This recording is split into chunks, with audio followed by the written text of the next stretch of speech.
Whenever you're ready, we're on. So guys, I am here chatting with Bradley Tucker, artist from Northern Alberta, and we are at ACMA Week. So, you have a whole Battle of Alberta thing going on with Bobby Wills, and he was just there. We should have just brought him in for this part. How did that all come about? You know, Bobby is a great sport, and Bobby's just good people, period. But when the Oilers took off this year, I jokingly said, you know, I'll bet you that our Oilers are going to beat up on your Flames. And to be quite honest, a part of it is I just wanted to tease Bobby, and I wanted to get involved with Elixir Strings. I was teasing them as well. And in fact, after we made the bet, and as a doubtful Oiler fan, I mean, we've had some rough years. Because Elixir has sent me some stuff in the past. Yeah. I said, can I get a pro deal on strings? I'm pretty sure I'm going to owe Bobby half a dozen sets by the time this and playoffs is over. And our Oilers absolutely caught fire. And so we were teasing him. And so it's been fun. And he's been a very good sport about it. And Chad Melcher, of course, has been a drummer that's a huge Oilers fan. And he's supporting his son right now down in Calgary with his athletic endeavors. And so we've just been having fun with it. I mean, that's the great thing about the Alberta country music scene is everybody is very family. I can't say that I've run into anybody that I've had to deal with. I say, you know what, that's somebody I don't want anything to do with. Mm-hmm. Everybody is so accepting, from the bottom people who are just getting their toes in, right up to, you know, a guy like Bobby Wills taking the time to joke around with this kind of thing. So. And you're definitely one of the ones, like, you started up one of the jams last night. Yeah, we joked about that because we knew that the main event for the songwriters, we finished at 10 o'clock, and the host bar was going to go back to canned music. We said, we've come a long way to get everybody together to listen to DJs, and so we said, you know what, 10:30 we're going to go, and the underage crowd was already playing, and wow, the talent, they are amazing. The skill level, it was just phenomenal. Definitely. So when it comes to your music, tell us a bit about that. How would you describe your sound?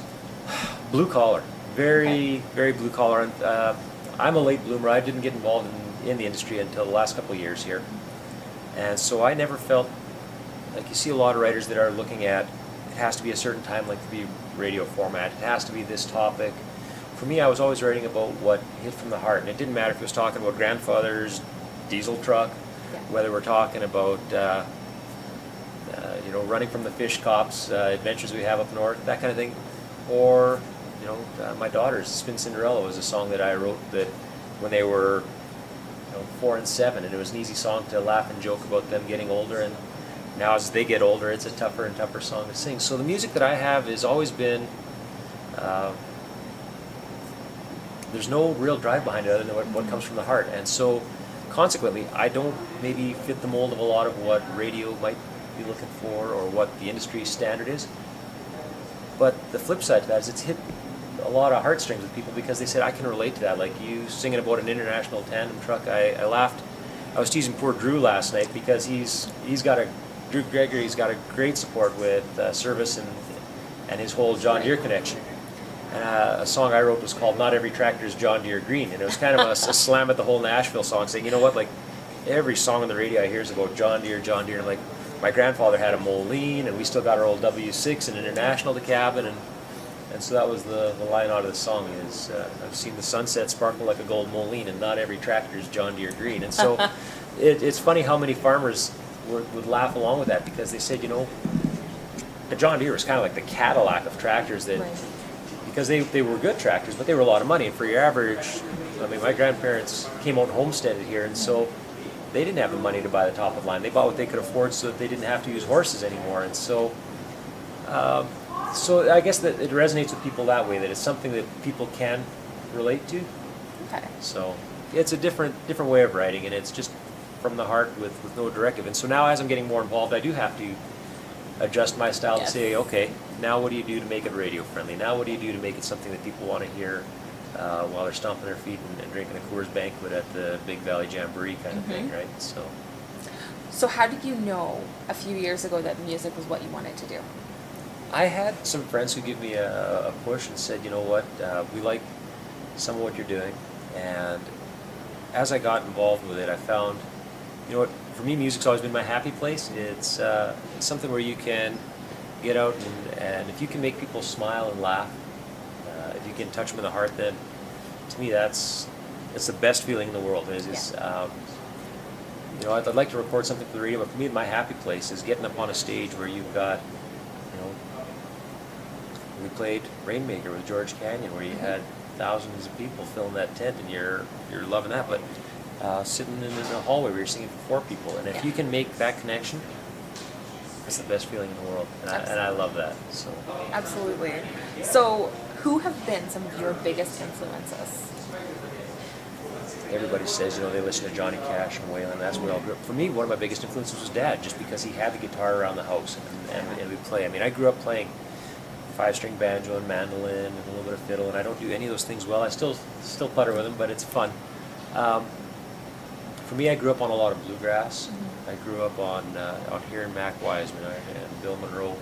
So for me, music, it doesn't matter if I'm listening to some rock and roll or if I'm listening to country. For me, the big things that I want to hear is a good upbeat feel. I want something that feels that I can get my feet moving to.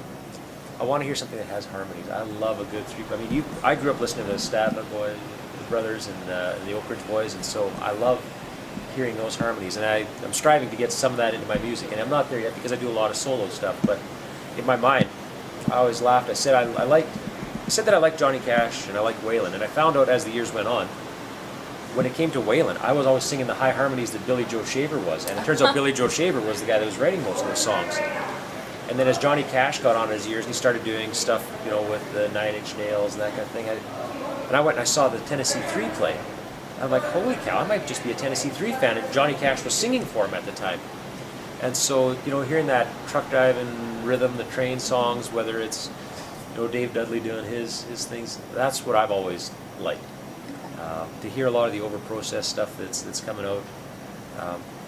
You know, I was kind of joking the other day with an old-timer here and said, I don't even say that I play country anymore because I think what we're doing and the way country's be redefined is we go out and we honky-tonk. Mm-hmm. And so it's more of that type of, get the Telecasters out there and bang at it as opposed to a lot of the new sound.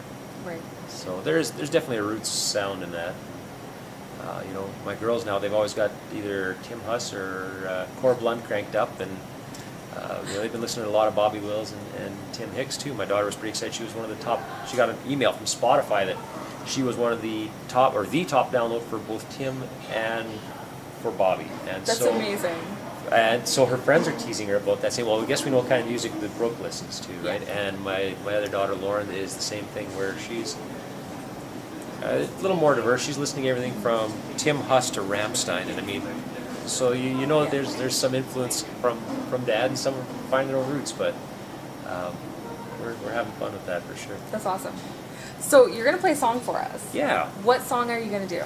I think what I'll play for you guys is Spin Cinderella. That's one Okay. that I wrote. Like I said, it was an easy one to write when my girls were dancing. I mean, they're both accomplished Highland dancers now, but of course everybody's had their daughter that had their outfits from Cinderella, right? With the big crown and the gloves that are too long, and they used to sing and dance for me. And so I wrote the song, like I said, not because I was trying to write a song, but because that's what I saw happening.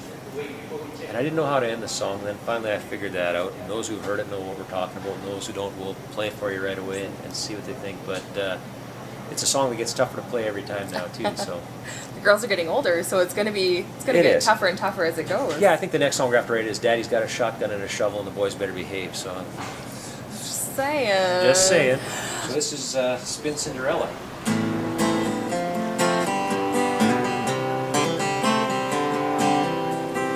She said, come on, Daddy, it's dress-up time. Puts on a blue dress from the 5 and dime. Says, Daddy, won't you play me a guitar song? You can sing and I will dance along. I sing, spin, Cinderella, won't you dance for me? How I love to watch you play and make believe.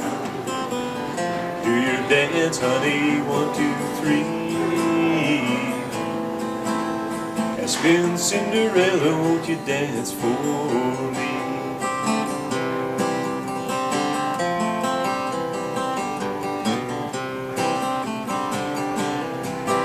got a silver plastic crown from the ROC. When she puts it on, looks like diamonds to me. She's got the dress and the crown and the whole darn rig, and them polyester gloves 2 sizes too big. I sing, spin, Cinderella, won't you dance for me? How I love to watch you play and make believe. Do your dance, honey, 1, 2, 3. I spin, Cinderella, won't you dance for me?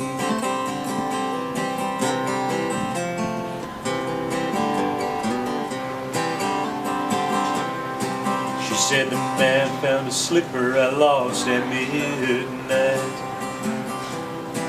One sister says it's too big, but the other fits tight. Take it off of the pillow, Daddy, check and see if the slipper fits, a prince will marry me.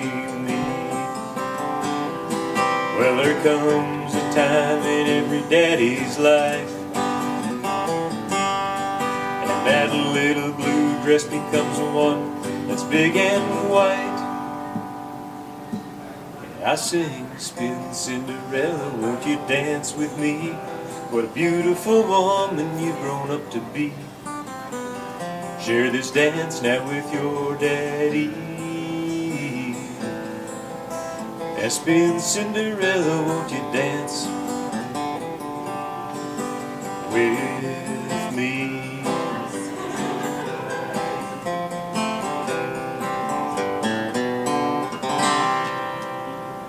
Thank you guys so much for joining us. For those who want to find you online, Absolutely. where can they find you? Track us down on Facebook. They can chase us through your site, and Yeah. we'll keep in touch. Always we do. I do have a Twitter account at Tucker Bradley. Okay. Biggest thing that we found, and you know what, Bradley is spelled Bradly, Yes. and I apologize to the guy with an EY who's getting all kind of emails from people saying that he's not a very good singer. And but they can follow me through Twitter. We can put them on some of the demos that we've cut on Reverb Nation as well. Perfect. Awesome. Well, thanks for chatting today. Well, thank you so It was much for taking the time. Great It's to always see you. great to get together with you. Absolutely. Thanks again.